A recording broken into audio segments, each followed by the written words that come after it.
दोस्तों, सभी सनातन भाइयों का SB यूट्यूब स्टूडियो में अभिनंदन, स्वागत। करे स्वीकार आपके अपने सुरेंद्र भारद्वाज का प्यार भरा नमस्कार।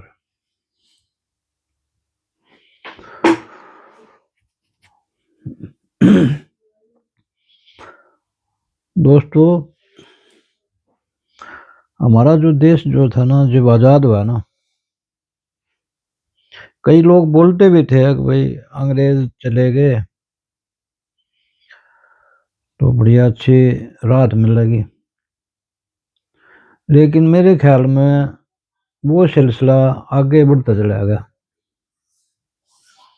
कि अंग्रेजों को बोलते थे कि भाई हरदयाल जी ने बोला था एक बार ICS के एग्जाम में बैठे थे, वह कई हमारे पुराने नेता थे।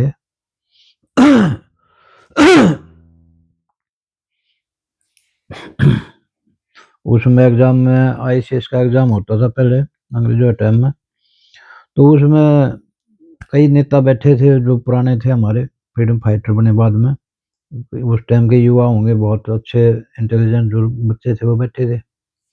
उसमें नेताजी भी थे, सुभाष चंद्र बोस जी भी थे, बताओ सुरेंद्र नाथ बनर्जी, विपिन चंद्र घोष, और जिन्होंने फिर बाद में वहाँ फ्रीडम फाइटर के जो अखबार निकाले उनने, और अपने लाला हरदयाल जी थे। तो उसने बताओ है वो एग्ज़ाम दे रहा था वो भी, तो उसका जो लाइनमैन था ना, जो ड्यूटी लग रही थी जो उनके एग्ज़ाम में, तो वो उसको देख रहा था बार बार कि ये कुछ कर नहीं रहा है, ये बैठे क्यों है, पेपर क्यों देना है। तो उसने पूछा उससे, भाई ये तो कुछ करना है, ये सभी तो पेपर कर रहे हैं, आधा घंटा हो गया। बोले जी क्या करो, इसमें कुछ है ही नहीं। बोला क्यों, ये सब ऐसे दे रहे हैं। वो बोले दे रहे हैं वो। बोले तेरे समझ एक भी सवाल ऐसा नहीं है जिसका तू कुछ जवाब दे। ने बोला हाँ एक सवाल है, उसका दूंगा मैं लास्ट में। बोले क्या है। बोले उसमें ये दे रखा है कि मुट्ठी भर अंग्रेज है, दुनिया में राज कर रहे हैं, इनका सूरज नहीं छिपता कहीं पे भी, क्योंकि इंग्लैंड में अगर रात है तो इंडिया में दिन है। तो मतलब कहने की बात है, कई देश अब था कब्जा उसका पूरे अफ्रीका भी इन पे। तो बोले ये तो बोले फिर क्यों राज कर रहे हैं ये। तो उसने एक बताया, उसने कि डिवाइड एंड रूल, ये पॉलिसी हमारे देश में चलनी शुरू हो गई थी।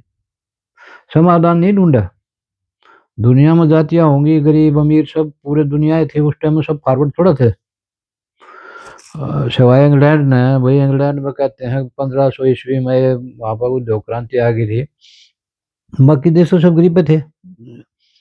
अमेरिका भी कदे इंग्लैंड के अधीन था।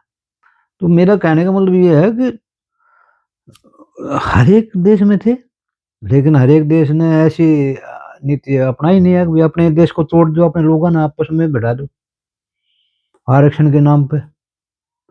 अगर तुमने देना है था तो मेरे कुछ लोग बताते हैं पुराने, अब उस टाइम में भी कई नेताओं ने बोला था कि जातीय आरक्षण नहीं होना चाहिए किसी को भी। गरीब अमीर जो भी हैं, जो गरीब हैं उनको अगर उभारना है हमने, उसमें इकोनॉमिकली कुछ है ना, उनको सर्विस दे दो, कुछ उनके बच्चों को फ्री एजुकेशन दे दो। इस तरह से अगर हम उसको अच्छा बनाएंगे, क्योंकि राइट टू एजुकेशन अगर उसी टाइम में हो जाता तो आज जरूरत ना होती किसी को भी ऐसे गरीब अमीर देखने की। ऊपर से मतलब जब वो जैसे तैसे हो भी गया, तो वो 10 साल के लिए बताओ हैं, वो शुरू में 10 साल के लिए किया गया था, क्योंकि वो बहुत ही अति गरीब थे वो बेचारे, चल उनको मिल भी गया, लेकिन उसका कोई भी एनालिसिस नहीं कराया कि किस किस को नौकरी मिल गई, अब उनके घर से हटाकर दूसरे को दे दो, क्योंकि वो तो अब सक्षम हो गए भाई, अपने बच्चा ने पढ़ाओगे लिखाओगे उनकी नौकरी होगी वो। लेकिन उस टाइम की जो गवर्नमेंट थी उन्होंने देखा भाई उनके नारे लग रहे हैं, वो जो गरीब लोग सारे, तो उसी चक्कर में उन्होंने 10 से फिर 20 कर दिया, 20 से फिर 30 कर दिया, ऐसे हर 10 साल में उसको एक्सटेंड करते चले गए। फिर आ गया इमरजेंसी। इमरजेंसी के बाद में लोगों ने दो दो मिशन थे, कुछ लोग थे, उनका ये मिशन था कि ये जो कुरु प्रथा जो चल रही है, ये और जातियों को बढ़ावा दे रही है, जो हर एक जहर फैला रही हैं अपने समाज में, इनसे कोई हासिल नहीं, थोड़ी ही नौकरी है, खामखा बारह करवा रहे हैं दुनिया ने। जो भी है पढ़े लिखे हैं उनको नौकरी मिल गई, जो वैसे हैं उनको एजुकेशन में वो देना चाहिए, आगे जो गवर्नमेंट होगी तो हम उससे रिकमेंड ऐसे करना चाहोगे। बहुत सारे लोग ऐसे सोच रहे थे, लेकिन वो जो सरकार बदली, मोरारजी भाई आए, इनका आपस में जूता बाजना शुरू हो गया। चौधरी साहब और ये भाई जो आपस में इनका हो गया था शुरू में, और भाई तो उसके बाद में उन्हें 79 में जनवरी में वो उठा दिया मंडल कमीशन। जो हमारी फॉरवर्ड जो मार्शल रेस थी ना, अजगर का याद उसको, आहिर जाट राजपूत गुजर, उसमें तो 2 कास्ट जो थी मंडल कमीशन में ले दी, 2 कास्ट अपर रह गई सामान्य। वो 80 में रिपोर्ट दे दी थी उन्होंने 27% की, तो उसमें ऐसा प्रावधान रखा गया। कांग्रेस ने उसको छेड़ा नहीं 10 साल, इंदिरा गांधी ने भी नहीं छेड़ा उसको और राजीव गांधी ने भी नहीं छेड़ा। लेकिन फिर सरकार बदल गई, राजीव गांधी के ऊपर वो फोर्स का वो, तो उसके चक्कर में फिर वह सरकार बदली, क्योंकि वो कहता था मार्क पुर्टी बोलता था एक बार कि यहाँ पे अफवाहों पर सरकार बदलती है। फिर बदल गई वह सरकार। उसने आते वीपी सिंह का चौधरी देवलाल का पंगा होया, उसने ठा के देखा ना आओ, देखा ना आओ, देखा ना, उसने 90 में वो उसकी रिकमेंडेशन दे दी मंडल कमीशन की, बना बना रखा था तो भाई पिटारा।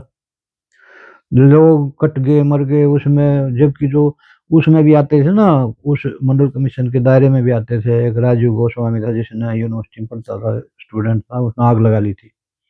उसने ये बयान दिया था कि देश को क्यों बर्बाद कर रहे हो। तो उस टाइम में लोगों के अंदर था एक त्याग, बच्चों में भी था। अब उन कौन मानता है भाई, सरकार तो बंदी होती है, उसको तो वोट चाहिए। कोई कम में कहेगा, कोई कम में कहेगा, अरे तुम वैसे तो हिंदू राष्ट्र बनाने की बोल रहे हो, अभी हिंदू राष्ट्र है ये तो फलाना है, हम ये कर देंगे वो कर देंगे। योगी जी बोल रहे हैं कटोगे तो बटोगे। बताओ, यूजीसी ने अगर रिकमेंडेशन भेज दी तो कोई पत्थर की लिखित होगी, ब्रह्मा जी ने थोड़ा लिख दिया वो, अब वो कति ब्रह्म वचन हो गए। हर चीज की जिद थोड़ा होती है, ये अच्छी थोड़ा होती है, और फिर उसको वापस लेना भी पड़ जाए। या आगे सरकार को दाव पर लगा के अगर तुम करोगे तो उसका क्या होगा। अभी सरकार मिली जुली सरकार तो है, 2 सरकारें खुल के मिली, क्योंकि अच्छे काम हुए। लोगों को पता था उस टाइम में कांग्रेस बहुत बदनाम हो चुकी थी, अन्ना हजारे जी का आंदोलन था दिल्ली में, सबका योगदान था, पब्लिक दुखी हो रही थी। कोई सीडब्ल्यू जी का कांड था, कोई सैटेलाइट का था, कोई कहे का था, कोई मतलब कहने की बात है कि सब उसी चक्कर में ये सरकार आई। और भगवान की दया से जो अटल जी जो बोलते थे 2 थे 80 में, तो उसने कहा था कि अंधेरा छटेगा और भाई सूरज निकलेगा, तो सूरज निकला। फिर उसके बाद में फिर दूसरी सरकार भी आ गई, तो कुछ अच्छे काम हुए, वैसे रोड राड बने भाई, ये जो 2-4 काम हुए, राम मंदिर का भी, ये जो कल खाने की बात है। फिर उसके बाद में देखो, क्योंकि उन्हीं उस पर चल पड़े, अगर वो कहा ना कौवा चले हंस की चाल अपनी भी खो बैठा। जो लोग बेचारे वोट देते हैं उनको तो उन्होंने वो है पुराना शुरू कर दिया, फिर कभी उधर भाग रहे हैं, कभी उधर भाग रहे हैं। अब उन्होंने और ना कुछ दिखा तो अपने समाज को तोड़ना शुरू कर दिया। पहले बतेरा टूट चुका था, क्योंकि जहाँ पे कभी मैंने ये देखा नहीं अपनी ज़िंदगी में कि कोई आदमी जिसको भी कुछ फ़ायदा भी मिल रहा है, जो दायरे में आ गया, कोटा बन गया जिसका, वो जो कल हमारे साथ हम सब इकट्ठे बैठते थे, वो मानसिकता से भी और हमारे से अपने आप ही उनके अंदर एक घृणा ही पैदा होनी शुरू हो गई, अब हम अलग हैं, ये अलग है। पूरी कौम को ऐसे क्यों कर रहे हो? किसी गरीब आदमी है, बहुत ही गरीब आदमी है, उसको मदद दो, गवर्नमेंट है। जैसे बाहर देते हैं, अपने यहाँ भी देते थे कुछ वजीफा वगैरह जैसे है सिस्टम, तो उनको वैसे उभारो ना, क्यों बर्बाद कर रहे हो? अब उन ऑर्डर लगने लग गया, बताओ। कल तक जो सामान्य थे वह ओबीसी में जितने भी ज्यादातर गए वो सारे सामान्य थे 90 तक। अब उनको डर लगने लगा आपस में भी। कल वो किसी भी बच्चे का आपस में झगड़ा हो जाए, अब वो मुकदमा लड़ेगा, वो पढ़ाई करेगा, और जिस दिन वो थाने में चलेगा उस दिन उसको वहां कॉलेज से निकाल देंगे। मतलब क्या पंगे कर रहे हैं, सनातन धर्म को बिल्कुल नष्ट करने पर तुल रहे हैं। और ये योगी जी के लिए भी अलार्म है। आज वो जो दूसरी पार्टियां हैं वो ये कह रही हैं कि ये ब्राह्मण विरोधी, फलाने विरोधी, जो अखिलेश यादव जी जो मनुवादी कह गए, जो सब पार्टी आई थी, ये इन्होंने मनु से भी ऊपर चले गए थे। उन्होंने मनुवादी कहा था, इन्होंने तो कति रस्सा टाइट कर दिया गले में। किसी को बोलने की वो ही नहीं। आपस में बच्चे हैं, 1000 बार झगड़ा करेंगे, 1000 बार यूनिवर्सिटियों में खेलते हैं कूदते हैं, क्या होता है, उसे क्या होगा। ये फालतू चीजों में दिमाग नहीं लगाना चाहिए। मैं तो मोहन भागवत जी को भी हम तो ये कहना चाहूंगे कि आंख खोलो,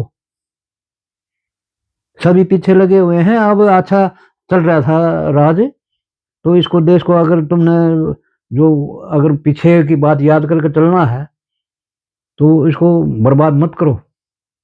न तो वो अपोजिशन लीडर वाली जो कांग्रेस के साथ मजाक करते थे ना, अब वो 10% एमपी भी नहीं है, वो कोरम भी पूरा नहीं करते नाम का अपोजिशन लीडर है, तो वो हाल होने वाला है ये। क्योंकि ये जो है ना, ये जो मैं ये नहीं कहता सब देते हैं वोट, सब देते हैं वोट देश में, लेकिन इन कौमों ने, इन जातियों ने कभी ना तो कुछ मांगा, और हमेशा इनको गाड़ियां मिल ली। देश आजाद होने से लेकर झांसी की रानी से लेकर चंद्रशेखर आजाद, बटुकेश्वर दत्त तक, जितने फ्रीडम फाइटर है, मदन मोहन मालवीय, जो भी जितने भी थे अपने राष्ट्रपति तक जो पढ़े लिखे जितने, मैं ये नहीं कहता, हम गिनते नहीं हम किसी को, डॉक्टर राजेंद्र बाबू रे सब, तो कहने की बात है ये सब फद्दू थे, बेकार थे, या उनमें ये नहीं कि किसको किससे डर है बताओ। सरकार किस लिए है? फिर छोड़ दो सरकार को, पुलिस किस लिए है? कानून नहीं है इतने हजार है भी, कोई किसी का शोषण कर रहा है तो वो उसके खिलाफ उसके है। तो ये सामूहिक जो देश में ये जो द्वेष मत करो पैदा हिंदुओं में भी, इससे कुछ हासिल नहीं होगा। ये बहुत मेहनत से हम सब लोगों ने, जो नीचे नीचे बैठे हैं, जो हम ओहदे पर नहीं है, या वो नाम नहीं लेते कोई किसी का भी, यार भाई हम कौन है। पहले हम नौकरिया में थे, जब भी हम सोचते थे कि ये सरकार आए, तो कहने की बात है, भले ही वाजपेयी जी ने पेंशन वाजपेयी के टाइम में हुई थी बंद, तो ये मत कराओ उल्टे पुल्टे। उनको उनको भी ऐसे उल्टे पुल्टे चला था भाई। जसवंत सिंह और वो 2-4 बार थे ना बैठे यार वाजपेयी जी के साथ में, वो सारे उल्टे पुल्टे करा के चले गए, इलेक्शन ईयर में भी वो पेंशन बंद करवा गए।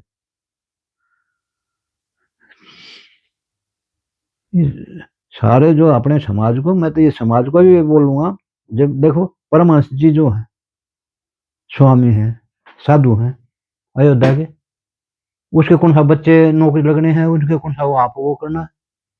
वो ये कह रहा है कि शर्म आनी चाहिए सरकारों को। अब भाई मैं अगर ये होगा, हम कहाँ जाएं, तो मेरे को तो मेरी इच्छा का वो दे दो परमिशन।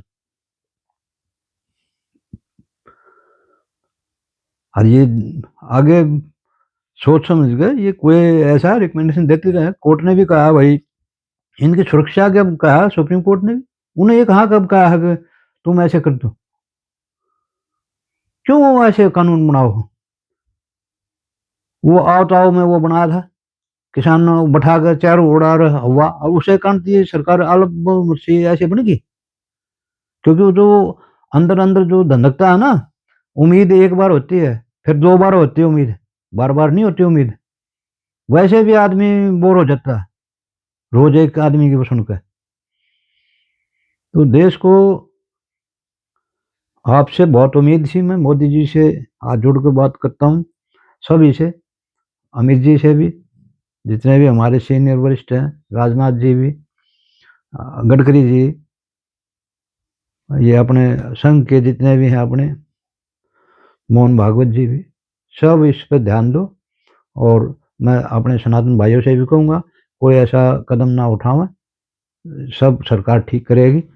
जय हिंद, राम राम।